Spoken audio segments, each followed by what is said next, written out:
Today I want to share with you an oatmeal bread recipe using pantry staples. This is a wonderful recipe to have in your repertoire to make good use of those things that we often keep in our extended pantry or food storage.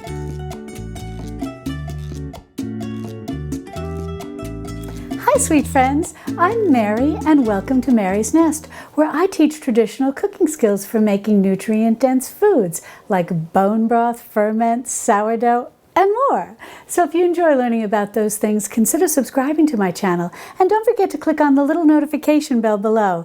That'll let you know every time I upload a new video. Well, I absolutely love this bread and I have been eating it for years. And I actually have to credit my mom with discovering this recipe.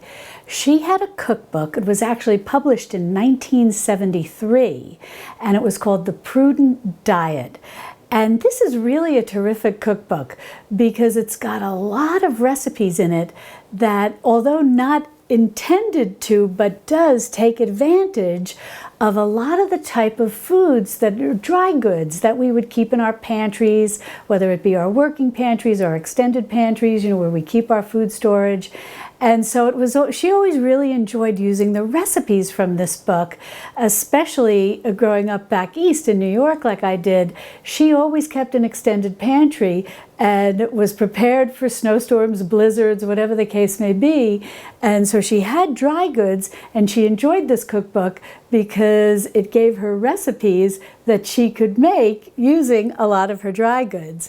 And so I definitely wanted to share this with you because it's very tasty, it's easy to make, and chances are you have most of this in your pantry. It's made with completely non-perishable items. What you're going to start with are 2 cups of old-fashioned oats, and you want to use the old-fashioned flaked oats. They're very easy to find. These are organic ones, but I found these right at my grocery store. And these are wonderful to keep in your extended pantry because there's so much you can do with oatmeal. Not only serve it obviously as a cereal, but make cookies, make breads. There's all sorts of things you can do. So oatmeal is a wonderful thing to have on hand.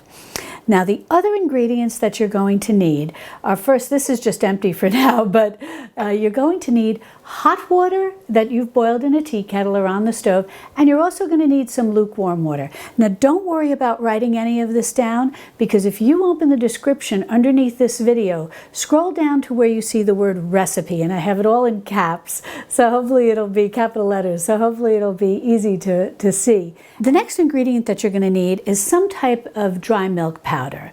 This is a wonderful thing to keep in your extended pantry because often, depending on circumstances, whether it's illness or bad weather and you can't get out but you need some milk, having some dried milk powder on hand is great.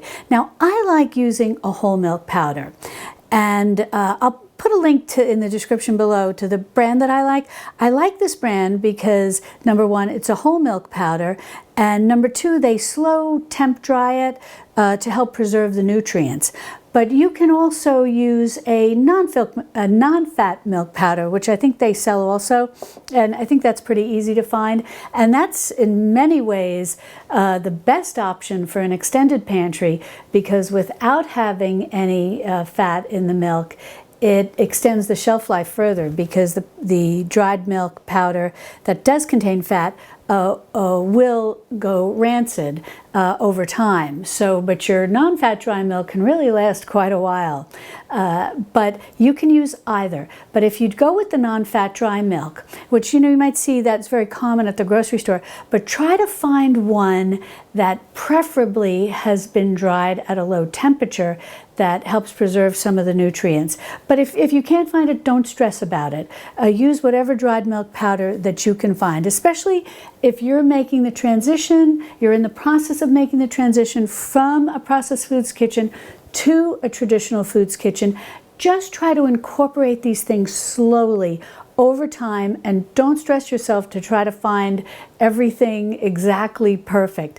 Use what you have, use what you can find at your grocery store, and little by little incorporate potentially maybe a little higher quality in terms of nutrition as to what you can find and what your grocery budget allows.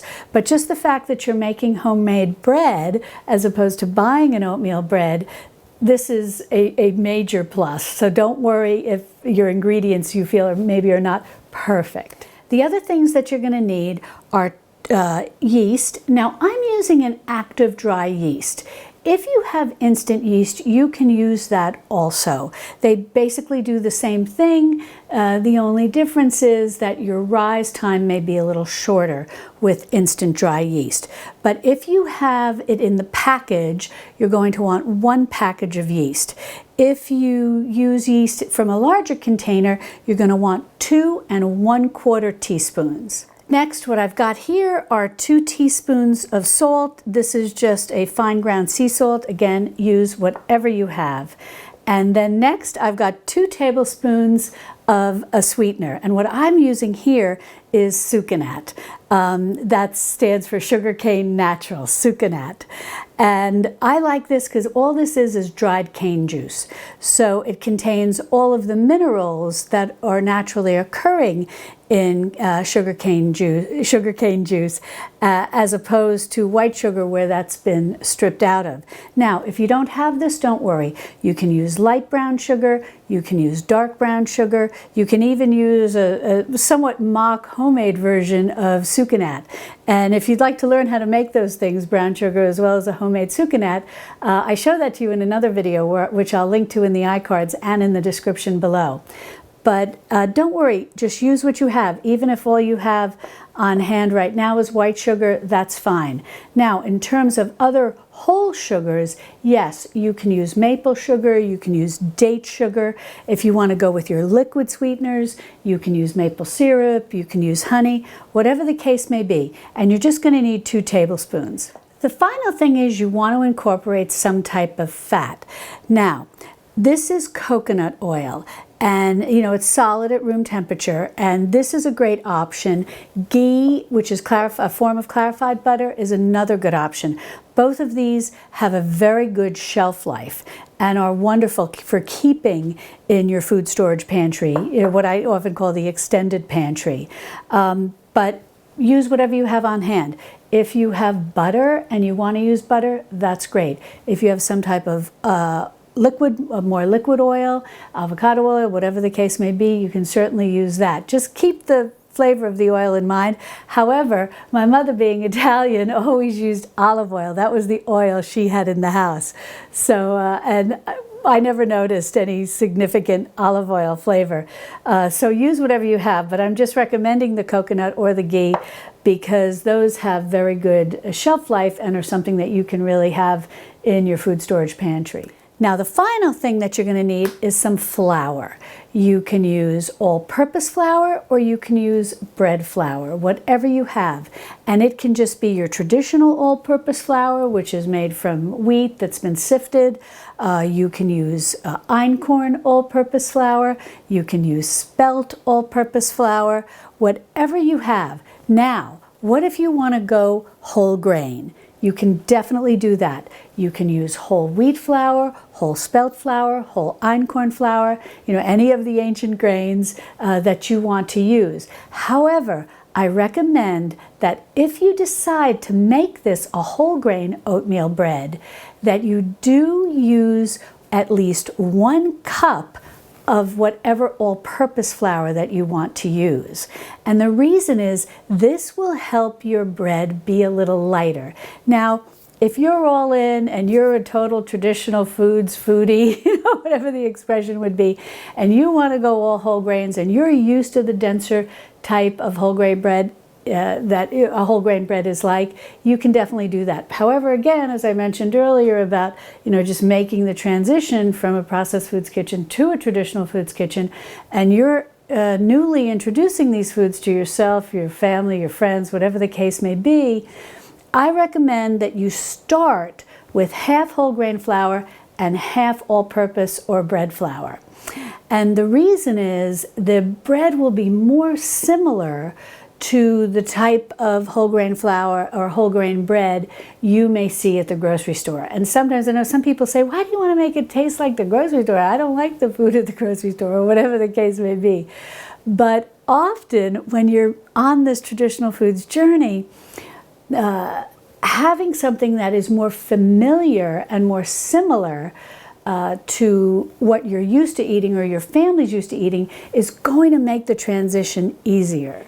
And I never want you to feel bad about incorporating some all-purpose flour or an all-purpose bread flour into your bread recipes, because even going back to the Middle Ages, and I think maybe even before that, bakers would often sift out a little bit of the germ and the bran to be able to make a lighter bread, because they found that they digested the bread as well as their customers or family, whatever.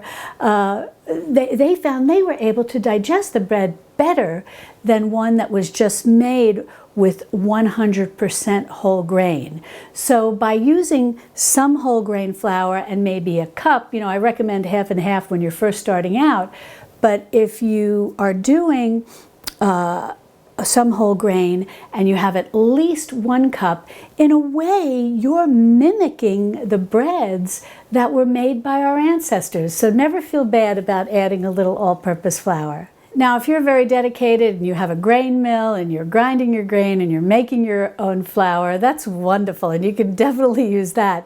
But again, if you're not used to baking 100% whole grain, but you grind your grain, just sift out a little bit of the bran and the germ. I think you're going to be much more pleased with the final results of your bread. And that brings us to one other point when it comes to grain and flour. Can you use sprouted flour to make this bread? Definitely. You can even use sprouted, if you're very dedicated and you have sprouted oatmeal like this, flaked oatmeal, perfect. If you have sprouted flour, you can definitely use that. If you soak and sprout your own grain and then dry it and then grind it and make your own flour, your own sprouted flour, you can definitely do that. And if that's something that you're interested in learning, it sounds a little more complicated than it is. It's actually pretty easy to do. It's more time of the soaking and sprouting than time and work on your part. But if that's something you'd like to learn, I'll link to that in the iCards and in the description below, because I have a very detailed video where I walk you through how to do that. Now, I know I give a lot of explanation. It's the cooking teacher in me, but for those of you who really just want to get to the point and make the bread, the timestamps will be in the description below, and I'll also put them in the pinned comment, so you can jump around to the part that is exactly what you need. And I just want to mention, for the flour, you're going to need about 4.5 cups, and regardless of what type of flour that you use. And you're going to find that if you decide to go with whole grains, you're probably going to need a little more liquid than if you just use all-purpose flour. And so the amount of flour you use and the amount of liquid that you use is going to vary slightly. So that's why I'm saying 4.5 cups of flour. It's going to vary a little based on the water we'll be adding, how much flour you're going to use based on what flour you're using. But don't worry, because once we get everything mixed together, I'll show you the texture that you're looking for so that you will get a feel for how much water you should add depending on what type of flour you're using to have that correct texture. Because today what I'm going to use, I'm just going to use regular bread flour. You can, as I said, you can also use all-purpose flour. But all-purpose flour and bread flour I know are the easiest for most of you to find, so I'm just going to make the bread today like this, using bread flour. Now the first thing that we want to do is take our fat and just plop this right down in the middle of our oatmeal. Next, you want to measure out 2 cups of boiling water, and I just boiled this in my tea kettle, so we should be all set. It's nice and hot. Alrighty, looks like about 2 cups. And then we're going to just pour that right over the fat. It'll help melt it a little, and over all the oatmeal. Then next what we're going to do is just take a spatula and just mix it up best you can to make sure that the fat has dissolved and is worked through the oats, and that the water is saturating all of the oats as well. Once we get that all mixed together, we're just going to sprinkle our 2 teaspoons of salt on top, and again just incorporate that, mixing it well with the oat, hot water, and oil mixture. Now we're just going to let this sit for a while and cool down to room temperature. Then we'll proceed with our next step. Well, this is cooled down to room temperature. So next what we're going to do is get our 3/4 cups of warm water, and this can just be, regular warm water from the tap. And to it, we're going to add in our sugar. And just add whatever sugar that you're using. Just help it dissolve. Just twirl it around, swirl it around a bit to help dissolve it. And then we're going to go ahead and add in our yeast. Just going to give that a little stir. And once the yeast mix in with the sugar water, you'll notice that the yeast will start to dissolve and foam up a little, and you know your yeast is doing well, that it's ready to bake with. So the next thing we're going to do is add our yeast water mixture here right in with our oats. And then we'll just mix this in till we incorporate everything with the oatmeal. Now we'll get ready to add in our powdered milk, and we'll also start adding in our flour to see how much we're going to need to get the right consistency for our dough. Alrighty, we'll put in our first cup of flour, nothing fancy, just scoop it in and level it off with your finger, and you're all set. That's our first cup of flour. We'll start working that in. If you have one of those Danish dough hooks or dough whisks, as they're known for pulling together dough, this is a great time to pull that out. Now we'll go ahead and put in our second cup. And most likely this bread takes about 4 to 4.5 cups of flour. So I'll just keep working in the rest of the cups of flour, and then I'll show you how the texture is. And one thing I want to mention, at any point where it starts to get difficult to stir with your whisk or your spoon or your Danish dough whisk, just go in with clean hands and start to mix it together by hand. That's usually what I do, and I'll show you when we get to that point. Well, I mixed in a total of 4 cups of flour, and that has worked out perfectly. First, I'll show you the texture in a minute, but first what I want to show you is if you have one of these plastic bench scrapes, and they're very reasonable, maybe $1 or $2, and you can usually find them in the grocery, the kitchen baking aisle, whatever, cooking supplies aisle in your grocery store. But if not, I'm sure you can find one at a kitchen store or online. But this comes in very handy, because what you want to do is you can go around your bowl and just scrape off any little bits of dough or flour that are not, that you haven't been able to get off as you're mixing all of your dough together. So these come in very handy. Next, as you're mixing this with your hand and you're adding in your flour, just keep going around and absorbing, circle your bread around and go up the sides and do the best that you can to try to incorporate every last little bit of flour. And you know that you've got the right texture and the right mixture once your bowl more or less is clean. And if you'll see, my bowl is more or less clean, in terms of clean in the sense that it's picked up all of the flour. Now, the consistency of the dough that you're looking for is a moist dough, but your hands shouldn't stick. And you'll be able to kind of pull it apart like this, and then pull it back together and make kind of a nice little ball, and your hands should release pretty easily. And that's how you'll know you have added the correct amount of flour, regardless of what flour you're using. And it'll most likely be somewhere between 4 to 4.5 cups. Then once you get it all the flour incorporated, just kind of make it into a nice little ball and put it back into your bowl. Now what I'm going to do is I'm going to take a dish towel. If you've got plastic wrap, you can use that, whatever the case may be.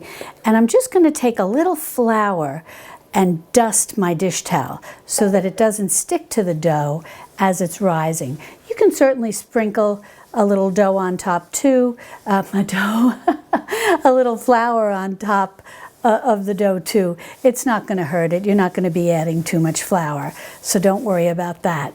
Okay, now that I've got some flour on my dish towel, I'm just going to place this right over my bowl. And now what we're going to do is find a nice, warm, cozy place for this to rest and rise for about an hour and a half. And you're basically looking for it to double in size. I generally like to put this in my oven that has a proofing option, so I can set it for bread proof and it warms it to 100 degrees, and then I can leave it in there and it'll rise nicely. If your oven doesn't have that option, sometimes simply putting it in an oven with the electric light on or the pilot light on, but the oven turned off, is a nice warm temperature for it. Other places that work well are on top of the refrigerator, which can be very warm and cozy. Now, I don't want you to worry about the concept of doubling in size. After about an hour and a half, I'm confident that it will have risen sufficiently. And if you're the least bit worried, you can do something called the finger poke test. And basically, if you put your 2 fingers in and you only want to go up to like the first knuckle. You don't have to go real deep. And the bread stays, you know, the indentation stays, and or just starts to come back ever so slightly. It's risen enough. If you put your fingers in and do the finger poke test and it comes back right away, then it needs a little more time. Well, I let this rise for an hour and a half and it looks glorious. Plus, I did the finger poke test, and I'll overlay it so you can see exactly how it looks. But you'll notice that it stays poked in and may just start to ease back ever so slightly. Now what we're going to do is take the bread out of the bowl, and we're just going to, it should come out pretty easily. And this bench scrape works great for this job. And then we're just going to get this out onto our board. Now, I'm not going to add any flour to my board. I'm going to see how well I can knead this without adding any extra flour. But if we need some, I've got it handy right here. And basically, kneading is nothing fancy. I have another video where I showed you how to just make a basic bread, and I went through the whole process of kneading it and whatnot, and I'll be sure to link to that in case you want to just make a plain sandwich bread. I have a no knead and a knead, but really it's just a matter of stretching it and then going with your the palm of your hand and then turning it and then doing the same thing, stretching it and pushing it back down with the palm of your hand and continuing, usually like a quarter turn, sometimes I do a half turn, and just continuing to move it around and stretch and push it down. And that's really it. And we're just going to do this. It's a good workout. We're going to do it for 10 minutes. And basically why we do this is to just help develop the gluten, which is what's going to help our bread to rise nicely. Well, after about 10 minutes, your bread should be nicely kneaded. Now, if you're not 100% sure if you've kneaded it enough, what you can do is pull off a little bowl, roll it in your hands, flatten it out, and then try to start pulling it apart gently. And if you can start to pull it apart gently and it becomes thinner and thinner, where you can see light coming through it and it's not tearing, then you know you've kneaded your bread enough or kneaded your dough enough. But there's something I want to say about the finger poke test as well as the window pane test. Don't worry. If you let your bread rise for about an hour and a half and it looks like it's about double in size, it's going to be fine. Because if you do the finger poke test and you're new to bread baking and you're like, oh, is it staying in? Is it moving a little? That it's, you know, I don't want you to get worried about it. If you let it rise for an hour and a half and it's double in size, you're good. If you don't think it quite looks like it's doubled in size, let it go a few more minutes. It's not going to be the end of the world. If your bread is under-rised a bit or over-rised a bit, it doesn't make a significant difference in the final product. You know, if you're a professional baker, it's different, But as a home baker, you're really not going to notice a significant difference. And the same with kneading. If you hand kneaded this for about 10 minutes, now if you have a stand mixer, it'd probably take about 3 minutes. But if you kneaded this by hand for about 10 minutes, and then you try to do the window pane test and you're just not 100% sure, don't worry about it. If it's a little under kneaded, if it's a little over kneaded, it's going to turn out fine. Now what we're going to do is I'm going to just try to flatten this out a little bit, and then I'm going to eyeball it to try to cut it into 2 even pieces, because this recipe makes enough for 2 loaves. And you're going to want to have 2 9-inch by 5-inch loaf pans. Now I've got glass ones. I've baked this in glass, I've baked it in metal. It doesn't matter. Whatever loaf pan you have, as long as it's about 9 by 5. Alrighty, well I think that's about 2 equal halves. And now what we're going to do is we're just going to fold this over a few times just to incorporate all those cut edges, just kind of like when we were kneading it before, but nothing fancy. Then what we want to start doing is flatten this out best we can into somewhat of an oblong or rectangle shape. And as you're doing this, as you're flattening this out, just pick it up periodically to make sure it's not sticking to your board. But basically what you're looking for is to get this into pretty much the same shape as your loaf pan.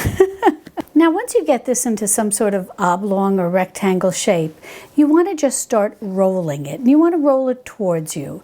And as you roll it, you're going to use your thumbs to just secure the roll a little bit. Sort of roll and tuck. Roll and tuck. Roll and tuck. Once you get it all rolled up, then what you're going to want to do is just tuck in your sides a little, because they're going to, I'll show you, they're going to have the spiral, so to speak, pattern, almost like a cinnamon roll or something like that. But you don't want that to show up when you bake your bread.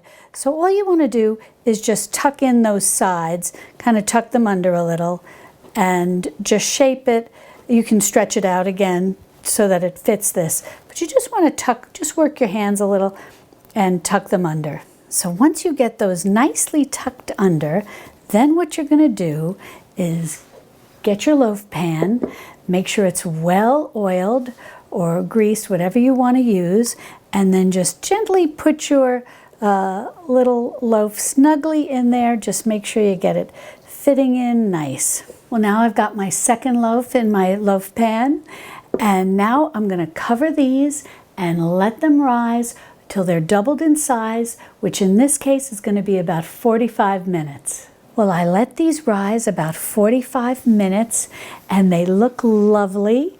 And now what we're going to do is put them in a 375 degree Fahrenheit oven, preheated to 375 degrees Fahrenheit, and we're going to let them bake about 35 to 45 minutes. Just keep an eye on them when you hit that 35-minute mark. You just want them to be nice and golden. Well, I'm glad I checked these at about 35 minutes. They were starting to get a little brown on top. So I just tented them with foil, so it's something for you to keep in mind when you're baking this.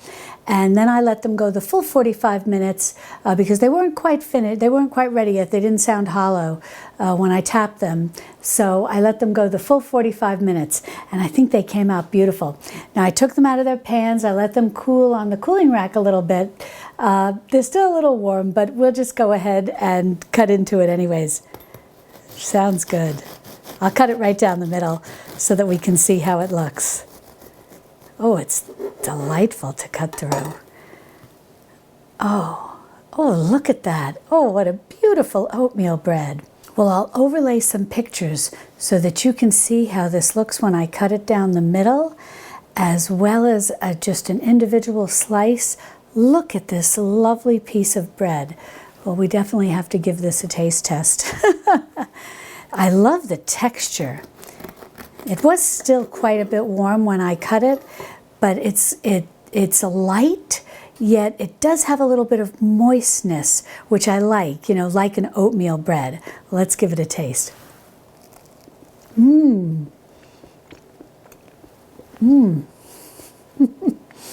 Oh, the crust is lovely, and so is the bread. Just delicious. Well, this bread is really delicious. I hope you'll give it a try. I think you're going to really like it. Now, if you'd like more bread recipes, including a no-knead bread, as well as breads made with yeast and without yeast, be sure to click on this video over here, and I'll see you over there in my Texas Hill Country Kitchen. Love and God bless.